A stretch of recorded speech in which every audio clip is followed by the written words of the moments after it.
Hello guys, welcome back to ICC point. और आज हम लोग करने जा रहे हैं इंडियन क्लाइमेट का थर्ड पार्ट। इसके पहले हम लोग फैक्टर्स अफेक्टिंग इंडियन क्लाइमेट और थर्मल कॉन्सेप्ट ऑफ हेली और डायनेमिक थ्योरी ऑफ फ्लोन, इन तीन चीज़ों के बारे में बात कर चुके हैं। आज हम लोग बात करेंगे जेट स्ट्रीम थ्योरी पे। तो ये थर्ड लेक्चर है इसी सीरीज़ का। अगर आपने इसके पहले के दो लेक्चर देखे हैं तो बहुत ही अच्छी बात है, और अगर नहीं देखे तो आप सेकंड वाला देख सकते हैं। उसमें कुछ चीज़ें ऐसी हैं जो आज के लेक्चर में आएंगी, लेकिन फर्स्ट वाला उतना इंपॉर्टेंट नहीं है। ठीक है, सो with that note let us start today's topic. उसके पहले थोड़ा सा रिकैप कर लेते पिछले वाले का। इसके पहले हम लोगों ने पढ़ा है डायनेमिक कॉन्सेप्ट ऑफ फ्लोन। उसमें फ्लोन जो साइंटिस्ट थे उन्होंने ये कहा था कि समर में, ठीक है, उन्होंने ये कहा था कि भाई समर में जो है नॉर्दर्न हेमिस्फेयर के समर में, ठीक, नॉर्दर्न हेमिस्फेयर में जब समर होता है उस टाइम पे सदर्न हेमिस्फेयर में विंटर हो रही होती है। ठीक है, तो नॉर्दर्न हेमिस्फेयर के समर टाइम पे ITCZ, अगर आपको ये नहीं पता तो मैं फुल फॉर्म बता देता हूँ, inter tropical convergence zone, low pressure area होता है। ठीक है, ये जो है नॉर्दर्न हेमिस्फेयर में 23.5 के पास होता है। ठीक, 23.5 डिग्री नॉर्थ। और जब सदर्न हेमिस्फेयर में समर होती है तब यही ITCZ शिफ्ट हो जाता है सदर्न हेमिस्फेयर में 23.5 डिग्री साउथ के पास। ठीक, तो कुछ चीज़ें वो एक्सप्लेन नहीं कर पाए। जैसे वो ये नहीं बता पाए कि सडन आउटबर्स्ट ऑफ मॉनसून। ठीक, पहली चीज़ तो यही थी कि सडन आउटबर्स्ट ऑफ मॉनसून को वो एक्सप्लेन नहीं कर पाए। ठीक, और दूसरी चीज़ जो वो नहीं समझा पाए, इसी का थोड़ा सा उल्टा था कि मॉनसून डिले क्यों हो जाता है। कभी कभी मॉनसून बहुत ज़्यादा डिले हो जाता है आने में। ठीक, तो वो इस चीज़ को भी एक्सप्लेन नहीं कर पाए। और इसके पीछे का रीज़न ये था कि उन्होंने सिर्फ लोअर एटमॉस्फेयर को कंसिडरेशन में लिया था। क्या किया था उन्होंने? अपनी जो भी थ्योरी दी थी वो सिर्फ एटमॉस्फेयर की लोअर हाइट को सपोज़ ये आपका ट्रोपोस्फेयर है इतना लंबा, ठीक, ये आपका ट्रोपोस्फेयर है, इसमें से फ्लोन ने जो भी बताया, जो भी अपनी थ्योरी दी, वो सिर्फ इतने एरिया में हो रहे फिनोमेनन पे दी थी। इतने एरिया में जो भी कुछ हो रहा था उस सबको इंटर रिलेट करके उन्होंने अपनी थ्योरी दी, और इस एरिया में जो भी हो रहा था उसे उन्होंने इंक्लूड नहीं किया। मतलब हायर ऑल्टीट्यूड पे जो भी फिनोमेनन हो रहे थे उससे उन्होंने इंक्लूड नहीं किया। इस वजह से उनकी थ्योरी जो है कुछ चीज़ें नहीं समझा पाई। इसके बाद फिर क्या हुआ, कुछ टाइम बाद जब पता चला कि ऊपर क्या क्या हो रहा है, तो एक एक्सपेडिशन हुआ जिसका नाम था मोनेक्स, मॉनसून एक्सपेडिशन। तो उसमें रशिया, इंडिया, चाइना जैसे बड़ी बड़ी कंट्रीज़ इन्होंने पार्ट लिया, और फिर इन्होंने मतलब बहुत रिसर्च की इस पर क्या होता है, फिर निकल के आई जेट स्ट्रीम थ्योरी। तो आज का जो हमारा टॉपिक है वही है जेट स्ट्रीम थ्योरी। तो अब बिना देरी किए स्टार्ट करते हैं कि जेट स्ट्रीम थ्योरी एग्जैक्टली होता क्या है। ठीक है, उसके पहले मैं यहाँ पर एक डायग्राम बना लेना चाहूँगा।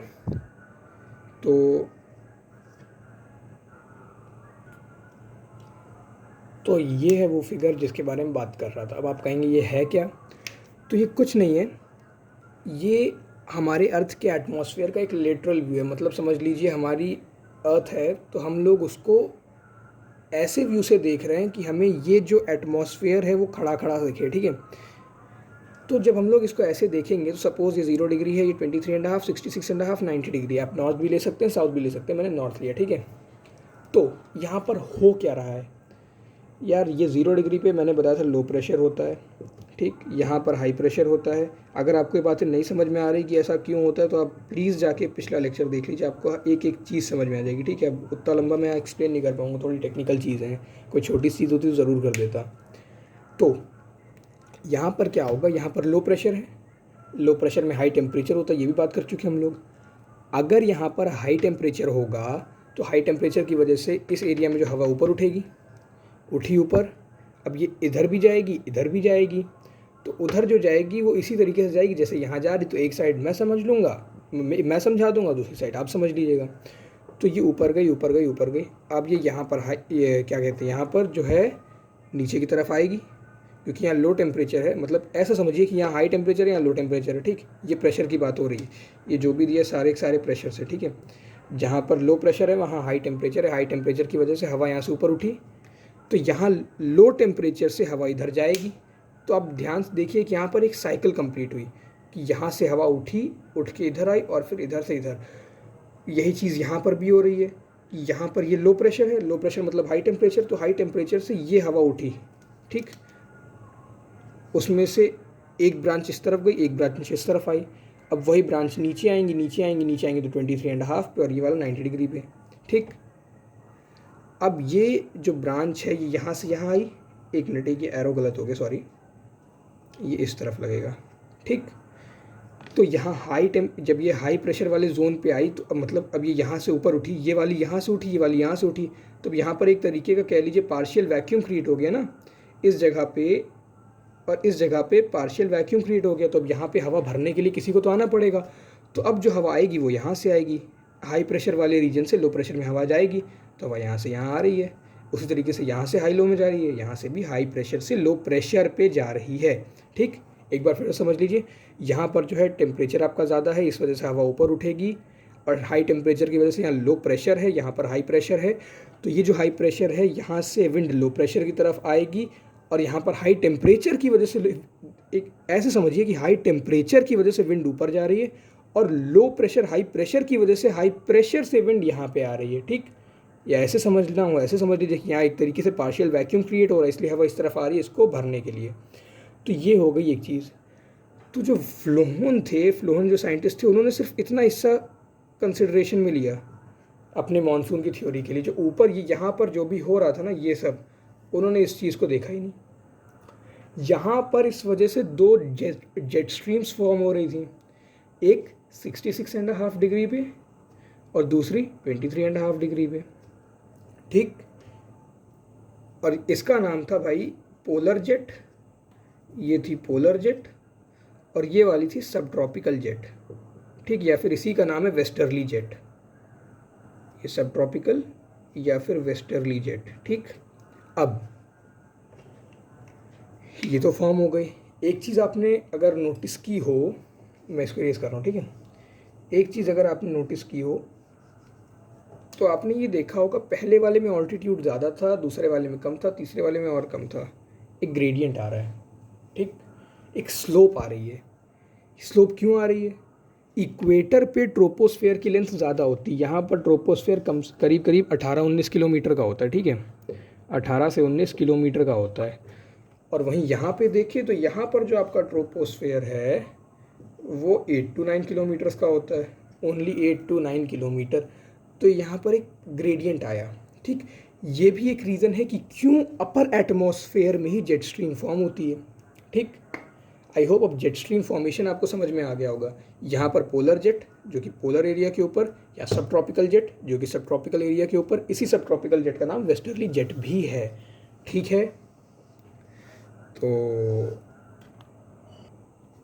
तो यहाँ से हम लोग ये कंक्लूड कर सकते हैं कि जेट स्ट्रीम तब फॉर्म होती हैं जहाँ पर ऐसा एक ग्रेडियंट देखने को मिले, ठीक। क्यों? यहाँ पर भाई ऑल्टीट्यूड ज़्यादा है, ऑल्टीट्यूड ज़्यादा है तो यहाँ टेम्परेचर कम है। उसी तरीके यहाँ देखें तो यहाँ पे टेम्परेचर जो है ऑल्टीट्यूड कम होने की वजह से यहाँ टेम्परेचर ज़्यादा है। तो इस टाइप के जब ग्रेडियंट आते हैं, इसी से टेम्परेचर की वजह से प्रेशर डिफरेंस क्रिएट होता है और जेट स्ट्रीम बन जाती है, ठीक है। जेट स्ट्रीम है भाई, होप ये आपको समझ में आ गया होगा। जिस तरीके से ये यहाँ है उसी तरीके से सदर्न हेमिस्फीयर में भी होता है, ठीक। पर मैंने नॉर्दर्न का एग्जांपल इसलिए लिया क्योंकि हम लोग इंडिया का क्लाइमेट पढ़ रहे हैं और इंडिया जो है नॉर्दर्न हेमिस्फीयर में आता है, ओके। अब जेट स्ट्रीम जो है भाई ये दो वर्ड से बना हुआ है, जेट और स्ट्रीम, ठीक है। जेट मतलब स्पीड, बहुत तेज़। जेट मतलब जेट की स्पीड से, जेट आपने सुना होगा ना, एयरप्लेन जो जेट प्लेन होते हैं, जेट का यहाँ पर मतलब है स्पीड से, और स्ट्रीम मतलब नैरो मतलब पतला। कि ये जो होती हैं भाई बहुत तेज़ होती हैं और मतलब बहुत वाइड नहीं होती। ऐसे क्या विंड्स जो हैं हज़ारों किलोमीटर के एरिया में फैली रहती हैं, ये मुश्किल से 100-150 किलोमीटर में फैली रहती हैं, या एक्सट्रीम केसेस में ये भी मतलब 500-600 किलोमीटर तक चली जाती हैं। पर ये फिगर आपको कहीं कहीं पे अलग अलग भी मिल सकता है। पर जहाँ तक मैंने पढ़ा है ये 100 से 150 किलोमीटर तक चौड़ी होती हैं, ठीक है, ऑन एन एवरेज। और इनका ऑल्टीट्यूड भाई आपको 10 से 14 किलोमीटर की रेंज में मिलेंगी। मतलब कि अर्थ का ये जो, जैसे मान लीजिए आपका क्रस्ट है, क्रस्ट से 10 से 14 किलोमीटर ऊपर, वही हो गया, मतलब हाई ऑल्टीट्यूड पे मिलेंगी। इतने किलोमीटर चौड़ी होंगी, ठीक, इतने किलोमीटर चौड़ी होंगी और थाउजेंड्स ऑफ किलोमीटर्स लंबी होंगी, यानी कि थोड़ी बहुत नहीं, पूरा बहुत लंबी होती हैं ये, ठीक है। तो अब इसका अगर आप डायमेंशन समझें तो कुछ इस तरीके से आप समझ सकते हैं इसके डायमेंशंस। सपोज़ ये आपकी जेट स्ट्रीम है, ये आपका क्रस्ट है, ठीक, ये डिस्टेंस 10 से 14 किलोमीटर, ठीक, ये जो है आपकी हज़ारों किलोमीटर लंबी हो सकती है, थाउजेंड्स ऑफ किलोमीटर्स, और ये जो इसकी विड्थ है ये 100 से 150 तक हो सकती है किलोमीटर्स, ठीक। अब इसकी स्पीड के बारे में बात करें तो जैसा कि बात कर ली, जेट मतलब होता ही तेज़ है, तो भाई इसकी स्पीड होती है 120 किलोमीटर एन आवर से लेकर के 150 किलोमीटर एन आवर तक, मतलब बहुत तेज़, ठीक है, इतनी तेज़ जितनी हाईवे पे गाड़ियाँ चलती होंगी उस स्पीड पे ये इवेंट चलती है, ठीक है। तो ये हो गई इसके बारे में कुछ मोटी मोटी बातें कि जेट स्ट्रीम क्या होती है, क्यों होती है, ओके। अब इस बारे में बात कर लेते हैं, जो जेट स्ट्रीम्स हैं ये मॉनसून को कैसे अफेक्ट करती हैं। इसके बारे में एक बार लैंड ओशन या कॉन्टिनेंट ओशन हेट्रोजेनिटी के बारे में जान लेते हैं। तो आप कहोगे बड़ा लंबा चौड़ा टर्म बोल दिया, कुछ लंबा चौड़ा नहीं, बहुत आसान सी चीज़ है, बस मेरे को 1 मिनट दें। मतलब मैं कुछ बहुत अच्छे से नहीं बना रहा, ये वर्ल्ड मैप है, ठीक है, बहुत अच्छे से नहीं बना रहा हूँ मैं, बस आप समझ लीजिएगा।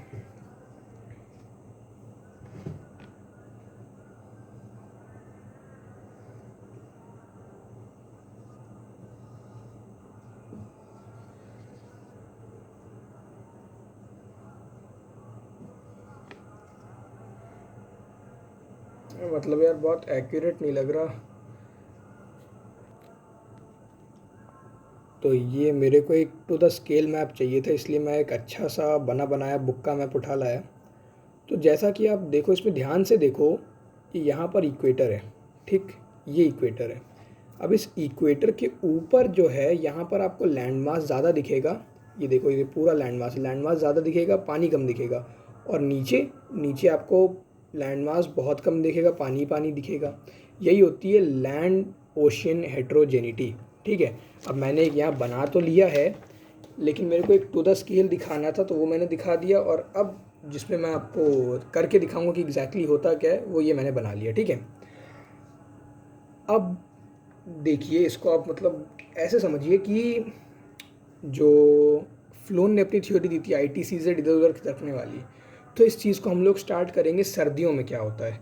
तो पहले हम लोग बात करने जा रहे हैं अभी 22 दिसंबर की, ये 0 डिग्री, ठीक है, 0 है इक्वेटर। तो पहले अभी हम लोग बात कर रहे हैं किसकी, 22, यहाँ लिख देता हूँ, ठीक है, 22 दिसंबर के बारे में हम लोग बात कर रहे हैं, ठीक। और इससे पहले कि मैं आगे बढ़ूँ एक चीज़ और बता देना चाहूँगा कि आइसोबार आपको पता हो अगर क्या होता है। तो आइसोबार जो होती हैं या आइसोबार लाइंस जो होती हैं, ये हम लोग उन लाइंस को कहते हैं जो कि सेम प्रेशर वाले पॉइंट्स को, या किसी मैप पे जैसे मान लीजिए इस पॉइंट और इस पॉइंट का प्रेशर सेम है, तो ऐसी लाइन जो इन 3 पॉइंट्स को ज्वाइन करे उसे हम लोग एक आइसोबार लाइन कहेंगे, ठीक। ये होते हैं आइसोबार्स। तो अब आगे बढ़ते हैं। तो भाई 22 दिसंबर को क्या होगा, 22 दिसंबर को समर जो है वो सदर्न हेमिस्फीयर में पड़ेगा। मतलब ये जो सदर्न हेमिस्फीयर है, समर यहाँ पे है, मतलब सन जो है इस एरिया में शाइन कर रहा है, ठीक, सन जो है इस एरिया में है, तो भाई ये एरिया गर्म है, ठीक है, बहुत बढ़िया, अच्छी बात है। अब वापस अपने नॉर्दर्न हेमिस्फीयर पे आते तो यहाँ पड़ रही ठंड। और इसके पहले भी हम लोग ये बात कर चुके हैं शायद फर्स्ट लेक्चर में कि जो स्पेसिफिक हीट कैपेसिटी होती है वो लैंड की कम होती है, वाटर की ज़्यादा होती है। स्पेसिफिक हीट कैपेसिटी मतलब कि कितनी हीट एनर्जी किसी ऑब्जेक्ट को चाहिए कि वो अपना टेम्परेचर 1 डिग्री सेल्सियस इंक्रीज़ करे, वो मास पे भी डिपेंड करता है, ठीक है।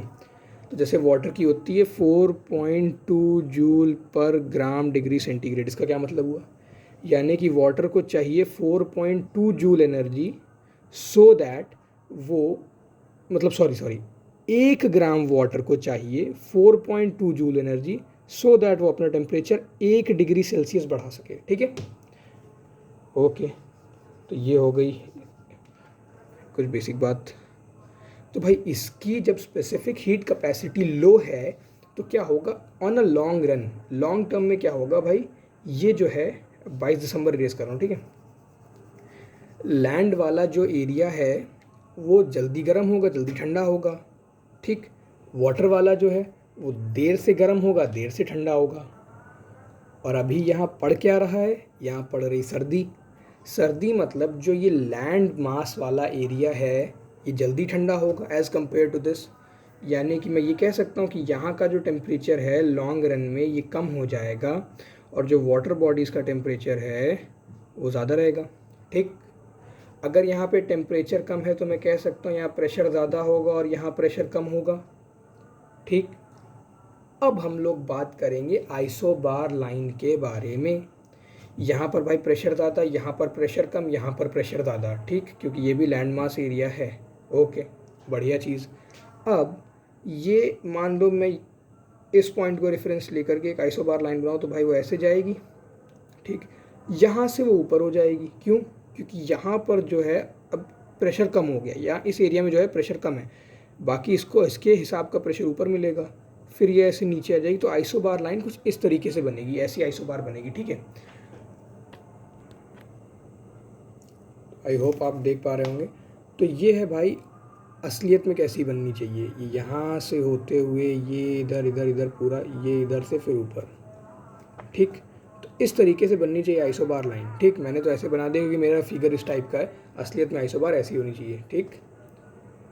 ओके, अब ये हाई प्रेशर वाले पॉइंट्स को मैंने कनेक्ट कर दिया।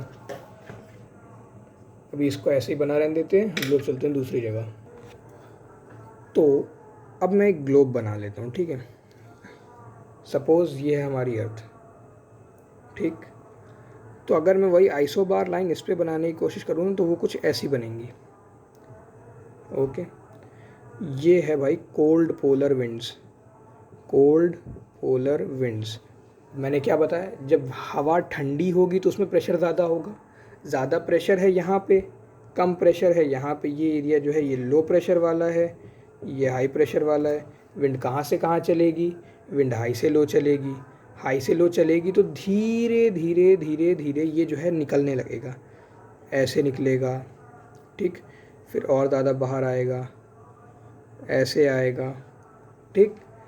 इस तरीके से बढ़ते बढ़ते इसका एक्सटेंट जो है वो कुछ ऐसा हो जाएगा, ठीक है।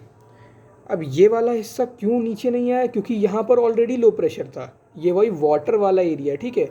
यहाँ पर ऑलरेडी लो प्रेशर है तो लो प्रेशर खुद और धक्का नहीं दे पाएगा ना, यहाँ पर हाई था तो ये धक्का देते देते देते देते यहाँ तक आ गया। कहाँ तक आ गया, ये भाई एक्सटेंड करता है 35 से लेकर के 30 डिग्री नॉर्थ तक। अपना इंडिया कहाँ लाई करता है, 37 डिग्री नॉर्थ से 8 डिग्री नॉर्थ तक पहुँच गया इंडिया। इसीलिए हम लोगों ने इसको कंसिडरेशन में लिया क्योंकि इंडिया के मानसून को ये अफेक्ट करता है, ठीक है। धीरे धीरे धीरे धीरे ये इस तरीके का हो जाता है। और ये क्या है, ये आपकी कोल्ड जो विंड्स हैं, ठीक है।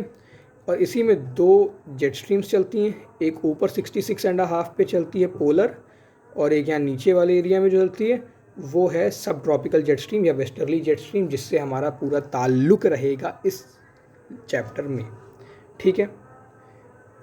तो अब वापस आ जाते हैं। तो ये रहा हमारा ये वाला मैप। अब इसमें जो है धीरे धीरे जब ये इंडिया तक आ जाएगा, अब मैं मतलब इतना आपको आई होप आपको समझ में आ गया होगा, तब इस एरिया को थोड़ा इरेज करते हैं।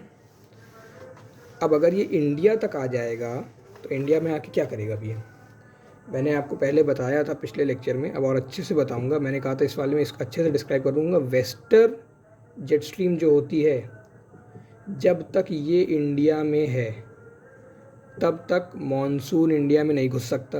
और अभी हम लोग कब की बात कर रहे हैं भाई, 22 दिसंबर से स्टार्ट किया तो अभी हमारा फरवरी चल रहा। सपोज़ ये चीज़ जो हुई अभी, जो मैंने दिखाया कि नीचे तक आ गया था, जो मैंने ऐसे करके स्ट्रक्चर दिखाया था ना ग्लोब पे ऐसे वाला, उसका एक स्पेसिफिक नाम भी है।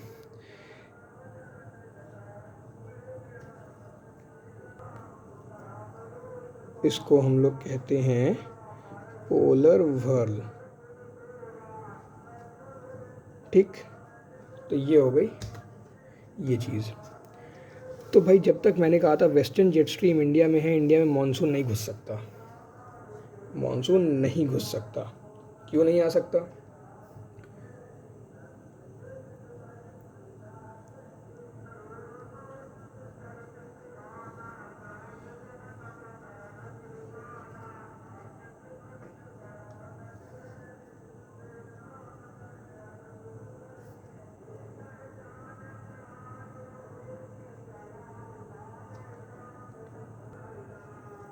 तो सपोज़ कर लो ये हमारा इंडिया है, ठीक है।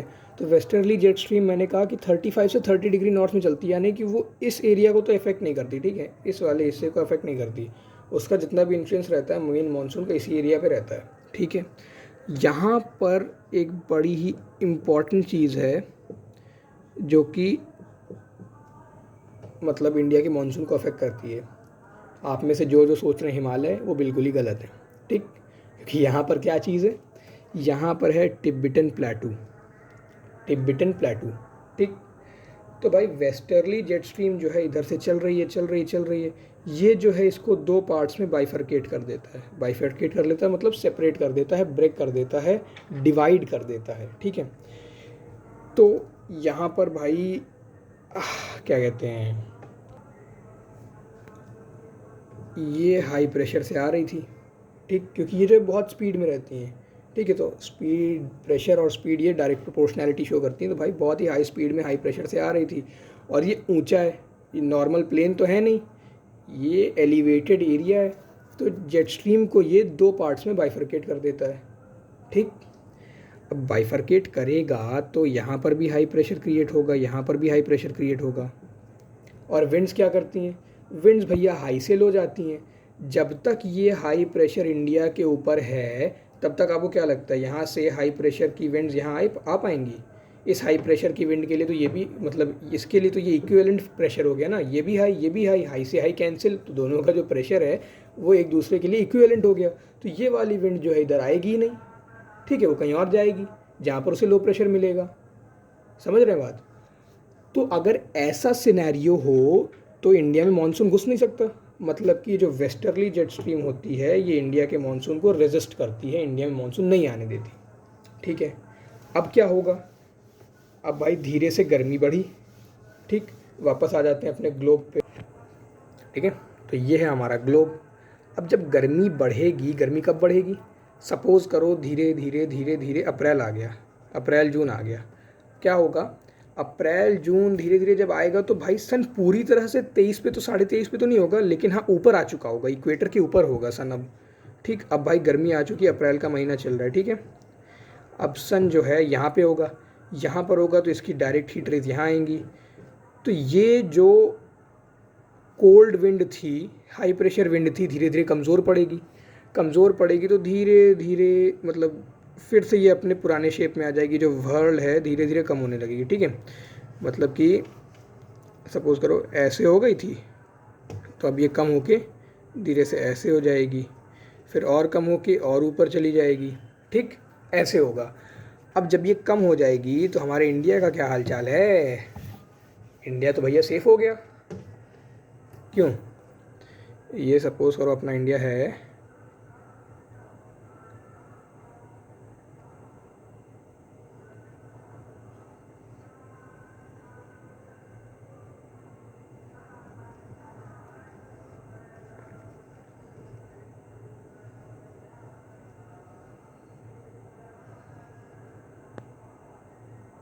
इस बार फिर भी थोड़ा ठीक बना है, ठीक। सपोज़ ये इंडिया है, अब धीरे से जब ये चली गई, ख़त्म हो गई, तो अब क्या होगा? धीरे धीरे करके सन और ऊपर आएगा। तो यहाँ से भैया जो जेट स्ट्रीम थी उसका तो बाय बाय हो गया, वेस्टर्ली जेट स्ट्रीम तो ख़त्म हो गई, ठीक। अब यहाँ पर जब सन आएगा तो वो इस एरिया को गर्म करेगा। यहाँ पर क्या है आपकी तिब्बतन प्लेटू है। अब जब ये गर्म होगी तो ये कुछ ज़्यादा ही गर्म होती है, ठीक है, बहुत ढंग से गर्म होती है, एक्सेसिव हीटिंग होती है इसकी, एक्सेसिव हीटिंग। जब ये इसकी बहुत ज़्यादा हीटिंग होगी तो भैया क्या होगा, इसकी क्या हालत हो रह जाएंगे, बहुत हीटिंग होगी तो टेम्परेचर बढ़ेगा, टेम्परेचर बढ़ेगा तो क्या होगा, प्रेशर कम होगा। क्यों भाई, टेम्परेचर बढ़ेगा तो प्रेशर कम हो जाएगा। अब अगर प्रेशर कम हो गया तो यहाँ पे जो विंड थी, जो आपकी क्या कहते हैं, यहाँ से जिन मॉनसून विंड्स को आना था वो यहाँ घुस पाएंगी, क्योंकि ये भैया हाई पे थी, ये लो पे है, अब ये अंदर घुस पाएंगी। आ गई बात समझ में। और दूसरी चीज़, यहाँ से भाई एक जेट स्ट्रीम या कह लो एक लोकल जेट स्ट्रीम जनरेट होती है जो कि इस एरिया में चलती है, ठीक है। ये होती है ईस्टर्ली जेट स्ट्रीम, यहाँ से उठती है और यहीं पे वापस आ जाती है, ठीक है। ऐसे एक लोकल जेट स्ट्रीम जनरेट होती है, ईस्टर्ली जेट स्ट्रीम, भाई यहाँ से उठी यहाँ वापस आ गई, यहाँ से उठी यहाँ वापस आ गई। ये जो है मॉनसून के सर्कुलेशन में या इंडिया में मॉनसून के सर्कुलेशन को हेल्प करता है, ठीक है। तो ये हो गई कुछ बातें। अब आई होप आपको जेट स्ट्रीम थ्योरी क्लियर हो गई होगी, और इसने हमारे सारे डाउट्स क्लियर कर दिए। क्यों, क्योंकि भाई फ्लोन की थ्योरी तो थी ही, और जो चीज़ वो नहीं बता पा रही थी वो इसने बताया कि लोअर एटमॉस्फेयर में तो सब ठीक चल रहा है, लेकिन अपर एटमॉस्फेयर में गड़बड़ हो रही है, जिस वजह से मानसून बहुत डिले हो रहा है। और इसी थ्योरी ने ये भी बताया कि कभी कभी मानसून आउटबर्स्ट होता है, तो क्यों आउटबर्स्ट होता है, ठीक है। अब जैसा कि हम लोग अपनी फ्लोन वाले वीडियो में ऑलरेडी बात कर ही चुके थे, इस बार मैं इंडिया का मैप थोड़ा छोटा बनाऊंगा, ठीक है। ठीक, सपोज ये इंडिया है, ओके। अब यहाँ पर हमारा 0 डिग्री है, यहाँ पर 23.5 साउथ है, ओके। और अपने प्रेशर बेल्ट वाले वीडियो में हम लोगों ने ये बात की थी कि भैया यहाँ पे मतलब 0 डिग्री की तरफ इधर से ITCZ की तरफ ऐसे ऐसे विंड्स आती हैं, ठीक। ये अभी की बात नहीं हो रही, नॉर्मल बता रहा हूँ कि जब सन यहाँ पे शाइन कर रहा होता है, ठीक है। तो ये ITCZ है, ITCZ है, ठीक है। तो ये विंड जो है यहाँ जा रही थी, अब जो है ITCZ आपका यहाँ पे आ गया, 23.5 पे आ गया। अब ये जो विंड है जो यहाँ पे आ रही थी, एक यहाँ से भी आ रही थी और एक यहाँ से भी आ रही थी, और ये इक्वेटर पे मिल रही थी, ठीक है। ये कब की बात है, जब सन आपका यहाँ पे था इक्वेटर पे। अब क्या हुआ, अब आपका 21 जून आ गया, सपोज़ ये इसके आसपास की कोई डेट आ गई, सो दैट सन आपका पहुँच गया यहाँ, सन यहाँ पहुँच गया, सन के साथ ITCZ भी खिसक गया, ठीक। तो आपका ITCZ कहाँ पहुँच गया, अब आपका ITCZ भी यहाँ पहुँच गया 23.5 के आसपास। अब क्या होगा, ये जो आपकी विंड्स थी, ये जो ट्रेड विंड्स यहाँ से आ रही थी, अब वो क्या करेंगी, यहाँ जाएंगी और ऊपर जाएंगी, ITCZ यहाँ है तो ये ऐसे ऐसे और ऊपर तक जाएंगी, ठीक। अब क्या होगा, अब आखिरी में हम लोग बात करेंगे हमारे सबसे फेमस फोर्स के बारे में। ये 0 डिग्री है, सेंटीग्रेड कह रहा हूँ, सॉरी, ये 0 डिग्री है। अब आएगा कोरियोलिस फोर्स। वो क्या करता है, नॉर्दर्न हेमीस्फेयर में चल रही किसी भी विंड को टुवर्ड्स राइट डिफ्लेक्ट कर देता है। तो भाई इस विंड का राइट इस तरफ होगा, तो ये इधर इधर इधर इधर इधर इधर। आई बात समझ में, घुस गई इंडिया में। ये हो गया आपका मानसून। फिर से देख लो, ये जो इधर से विंड्स चल रही थी, ये जो इधर वाली विंड्स ऊपर की तरफ आ रही थी, ये भाई बढ़िया, ये अपना सीधा सीधा निकल जाती। लेकिन क्योंकि यहाँ पर 0 डिग्री है, इसके ऊपर कोरियोलिस फोर्स इन पे उल्टा एक्ट करेगा। यानी कि अभी जो कोरियोलिस फोर्स है वो इनको, देखो यार समझ लो, हवा सीधी चल रही है, यहाँ अलग से बता देता हूँ। ये 0 डिग्री है, ठीक, ये 23 साउथ है और ये 23 नॉर्थ है, ठीक। यहाँ तक तो कोई दिक्कत नहीं होनी चाहिए। जो हवा है वो भाई यहाँ पे ऐसे, मतलब हवा को सीधा चलना है ऐसे, ठीक। लेकिन कोरियोलिस फोर्स की वजह से सदर्न हेमिस्फीयर में हवा ऐसे ऐसे चलती है, ठीक। हवा को चलना ऐसे है, लेकिन सदर्न हेमिस्फीयर में कोरियोलिस फोर्स की वजह से ऐसे चलती है। यही चीज़ नॉर्दर्न में भी होती है कि भैया नॉर्दर्न में हवा को चलना तो ऐसे है, लेकिन कोरियोलिस फोर्स की वजह से हवा ऐसे चलती है। तो यही होगा कि हवा पहले ऐसे आ रही थी, ऐसे चल रही थी, अब उसको ऐसे चलना पड़ेगा, तो अब हवा ऐसे टर्न हो जाएगी, ये कह लो डिफ्लेक्ट हो जाएगी।